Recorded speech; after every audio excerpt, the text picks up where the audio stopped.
Reserve fleets are incredibly important to the dynamics of the front line.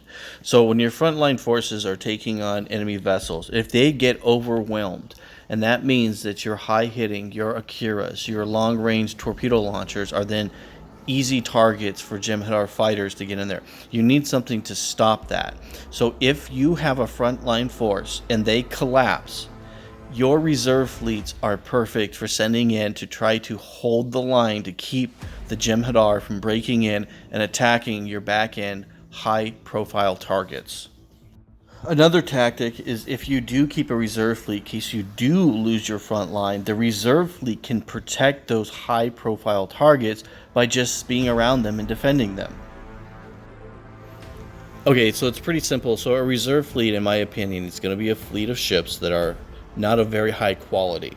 So they're not ships that can hold the line, and what they should be used for is to protect your most valuable assets, your Akiras, your Galaxy classes, your ships that can attack your enemies, capital ships from long distance and destroy them and put them out of the game.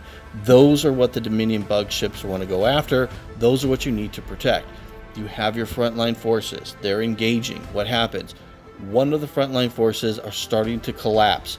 This is when you send in the reserves. The reserves can then hold that front line while your powerful long-range artillery ships can make quick work of those Jem'Hadar cruisers.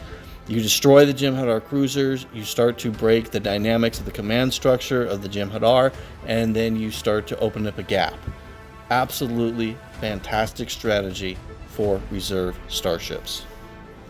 Now, something that you would never want to do is try to use your reserve fleet as a front end force to try to hold back the enemy vessels. They'll get destroyed, then the two fleets will be able to engage your frontline forces, wipe them out, and then go after those key targets like the Galaxy classes, and there will be nothing to stop them.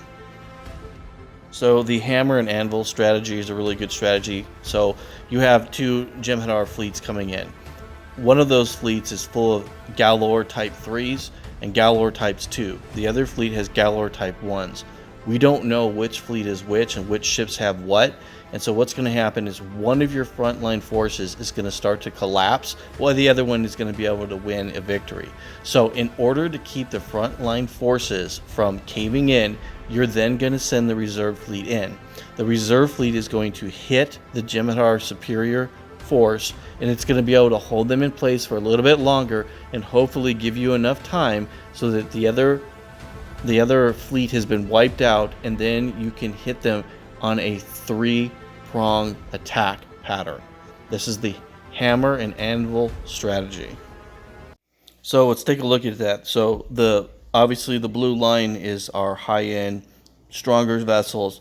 The green is our not-so-good ships, but they've bolstered the front line that was collapsing, gave enough time so that the other force could wipe out the enemy fleet, and now they can start engaging them. They can start hitting them from the side or the rear, and they're doing the hammer and anvil. This is a really good strategy, and this is really good and why giant fleets have reserve fleets. Instead of just sending everyone and having everyone on the front line, you want to station yourself so you can adapt to the environment of war. Because war doesn't always go the way you want, and you've got to be able to adapt. If you can't adapt, then you'll die. Alright guys, I've created a little cinematic for you guys so you can see the hammer and anvil strategy take place. You can see we lost our fleet, we sent in the reserves, they're holding it, they're trying to hold them back. It's giving us time for our frontline forces to change, get in there, and wipe out those Dominion forces.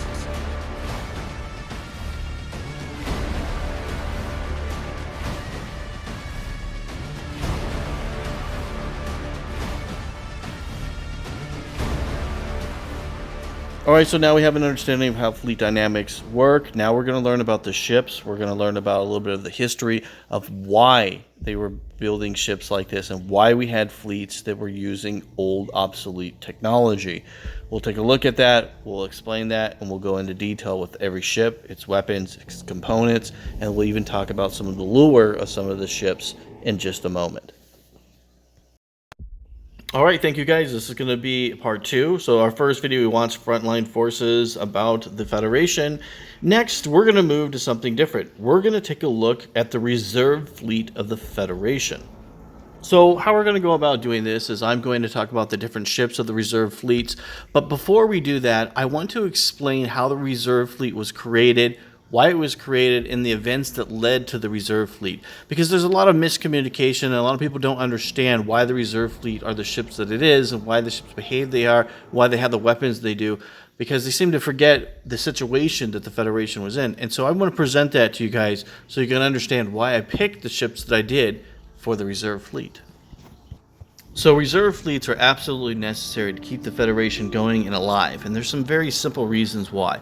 There are three major reasons, in my opinion, why the Federation created reserve fleets. Number one, the overall scale of the war itself was enormous. The amount of ships and lives lost during the Dominion is like nothing the Federation had ever seen, or the Klingons, or the Romulans. This was a level of galactic war that had never been seen before. Now, not to mention the fact that the Breen energy weapon was devastating to the Federation once they entered the war. And then before that, there was another thing to consideration. Dominion Polaron beam technology was capable of bypassing Federation shields. These three factors led to uncountless lives being lost. The Federation lost thousands of starships to the Dominion. Do you remember when Sisko and General Martok found out that the Federation's homeworld had been attacked by the Breen when they had entered the war? Do you remember how terrified Captain Sisko was, and how concerned even General Martok was? Remember how he talked about how brazen they were, and how not even his people were willing to do what the Breen had done. They were willing to give up thousands of ships just to achieve one goal. The amount of lives that the Dominion is willing to throw at you is concerning. It's devastating. It's terrifying. Even the Federation and the Klingon Empire were terrified of the Dominion. And that's not enough. Then you have the fact that the Dominion's Polaron beam weapons could bypass your shields. Imagine the devastation of thousands of ships colliding one another, and your side has no shields to protect itself. Imagine the losses the Federation had acquired during the Dominion War. Those beginning months were absolutely devastating until the Federation shield technology was able to adapt to Dominion weapons. And we know that this surprised the Dominion, but not the Cardassians. Alright, so now let's talk about the reserve fleets and what they were. So, Federation reserve fleets were mostly ships that were in the Federation junkyards.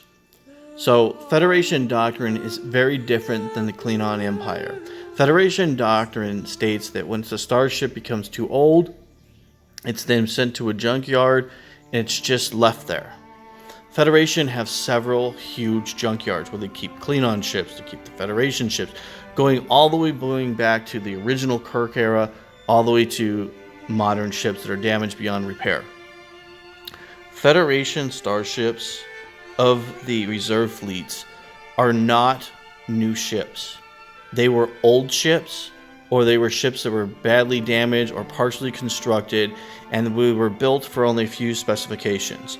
Number one, they needed to be able to go to standard warp speeds. All these old ships, they had only two things in mind: operational and warp speed. They have to be able to keep up with the fleet, because the fleet is constantly engaging the Dominion and its allies, and it has to be mobile. Now, the reason I say this is we look at the specifications, all these ships are hitting warp 9.5. So that means that the fleets that are operating, that are being used for this role, are capable of hitting at least modern warp speed, acceptable speeds. That's the first priority. The second priority is just having to be operational itself. These ships are using Type 7 phasers, they're using Type 7 phaser arrays, they're using Type 9 emitters, they're using Type 8 emitters. They're using whatever the Starship had and that they can get operational. All right, and then just so we're aware, I am perfectly aware that the Curry-class starships are part of this reserve fleet, but their role is used differently than what reserve fleet ships are used. So the Curry-class is not going to be reviewed until we move to another formation, which I refer to as fighters. All right, so we'll be taking a look at our reserve fleet. It's going to be Centaurs, Constitutions, Genghis classes, Jaegers, Constitution variants. So, very top, Jaegers are Excelsior parts. Constitutions, they are coming from our Rift ships. The same thing with the next one underneath it, the Genghis. The Genghis is also part of the Constitution Rift class starships. Obviously, the Jaeger is coming from the Intrepid, and the Constitution variant Jaeger is coming from our Rift class starships as well as the Intrepid class starships. Now, there are several different variants of ships that would fall into the Constitution of Rift ship, Mirandas, Constitutions, Constellations. There are so many different ships. There's about 15 different possibilities. Bozeman, for an example. We'll go over a few. Now, a retired ship class, which is very similar to the Miranda class, is the Bozeman class. It has 240 meters long. It has 200 crew. It has 6 dual 7 emitters. It has 2 phaser type 7 emitters, and it has 2 photon torpedo launchers. Now, this ship was used for deep space recon. It would have been brought back, and it would be joining the reserve fleet. Now, we'll take a look at its full stats. So it's using Type 7 phaser emitters, which would be around 2,812. Very weak for its time period. It overall has an attack value of 169,200. Its shields are the same as the Miranda at 390. Its hull and weight is similar to the Miranda, would be around 285,000. So overall defense value is 675,000. Now, I believe that this ship would have been used and would have been in a communication role because it did have a lot of communication abilities during its time period, and those probably would have been brought up to more modern standards, as well as the engines. But unfortunately, time is not something the Federation had, and you don't have the time to or the resources to put these guys at modern standards. That would not have happened. So ships that are being repurposed that are in the junkyard are a lot of the Captain Kirk era starships, which we call the Rift class.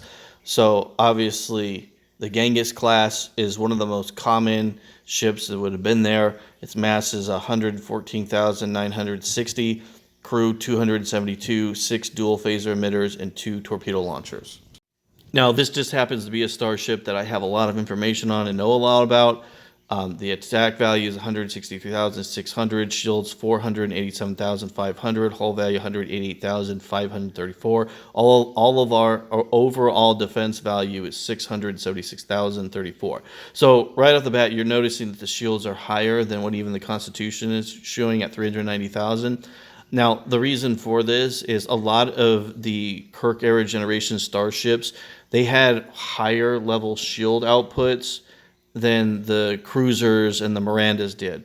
And the reason for that is, this is something that I'm not going to go into at this time, but I'm just going to tell you guys with this one ship and why this has got bigger shields.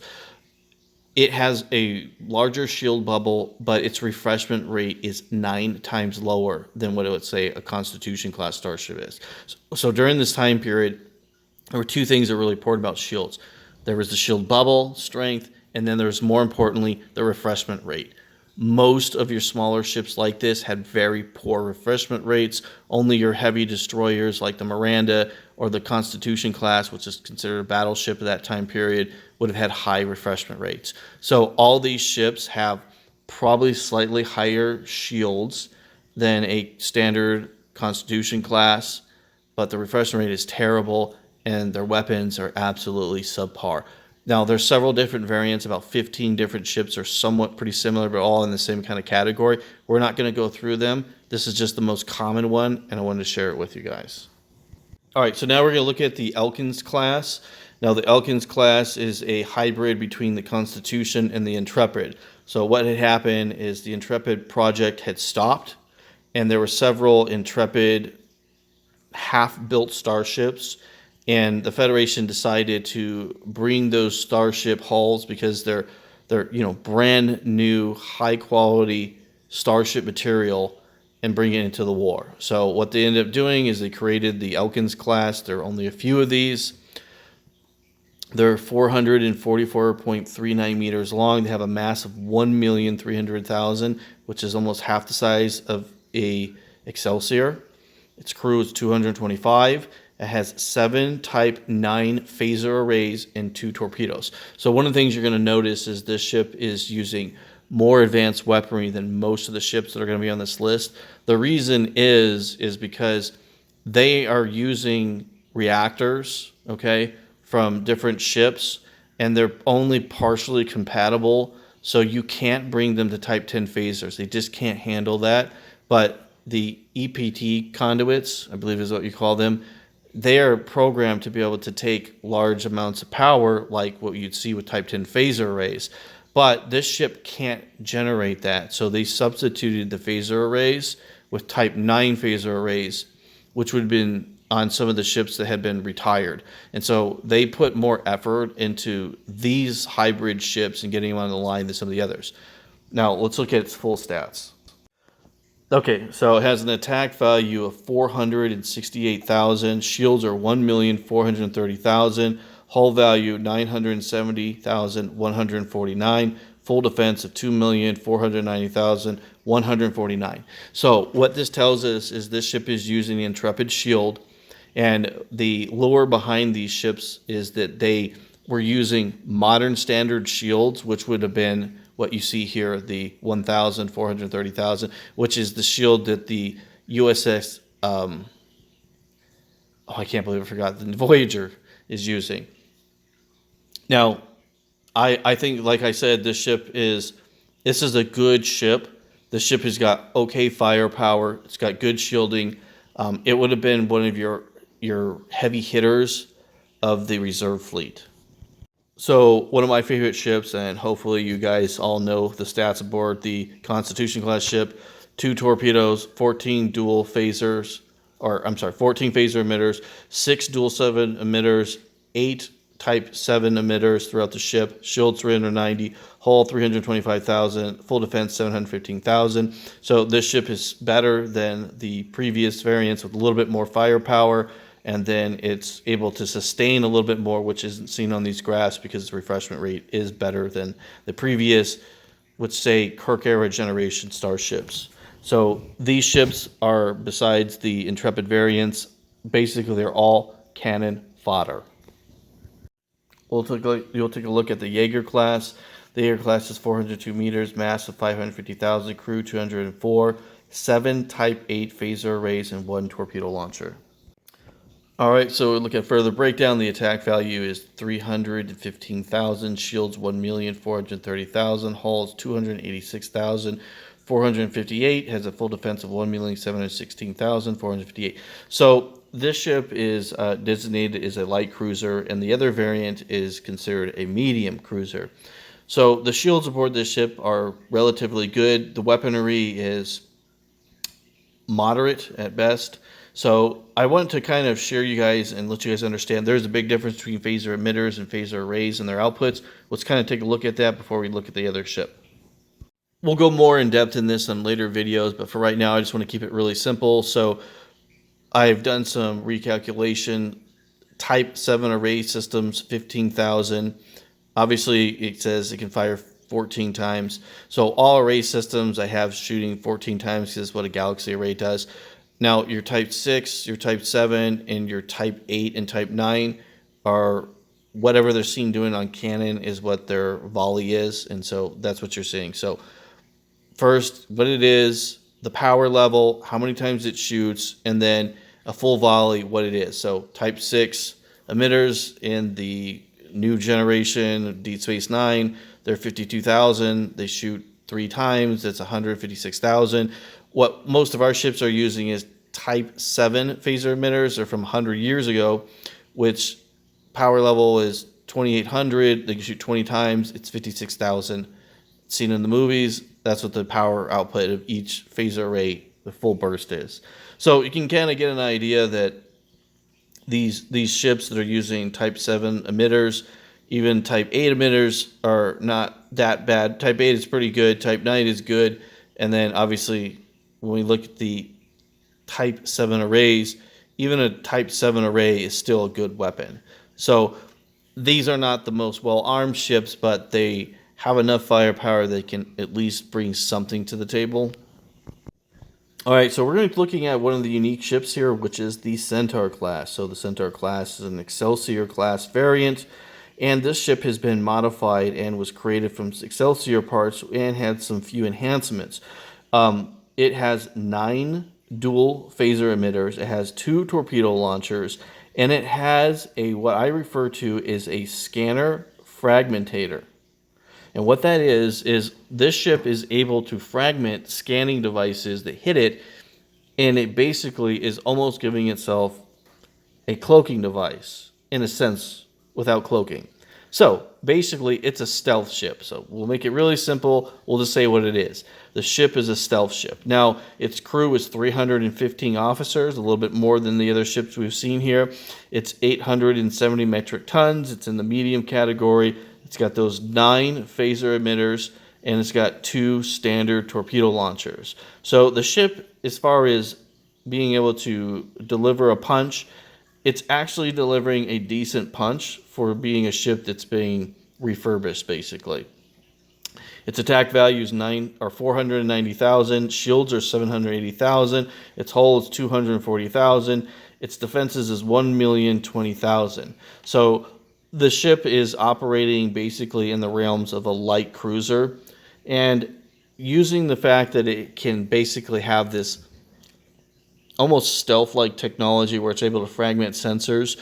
It's also really good for scouting. But where this would really come in handy is when you're fighting the Jem'Hadar attack ships.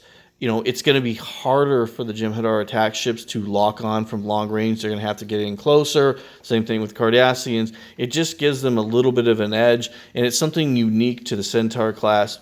Obviously, other ships probably do have technology similar to this, but this is the first time that we see about it.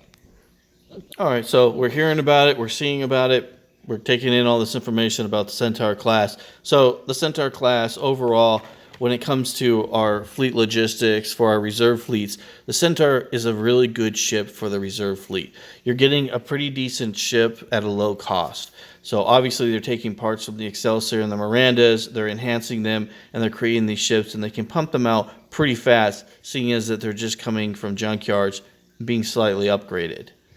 Now, the reason why I think that they're doing with this and not with our Rift class vessels as much is this is a newer generation starship, or slightly newer, and I think the Excelsiors were more built with the idea that they're going to be enhanced in the future, which wasn't so much with the Rift class. Those were basically ships that were just built, and those ships were known that they're just going to get scuttled later on, and there wasn't a whole lot of concern about that. Because obviously, Federation ideology is very different than the Klingons. They don't just keep ships forever, typically. That's kind of an unusual thing, and only a few of our classes ever survived to go all the way into the next generation. So I hope you enjoyed this information about the reserve fleets of the Federation during the Dominion War, why they had it. I hope you enjoyed that. Do you agree with the Federation? Do you think this was a good idea, or do you think they should have spent more time just building newer starships and it's completely avoiding this process? I'm curious what you guys think. Thank you for watching Trek Wars. If you like this material, please subscribe and make a comment. And with that being said, victory is life.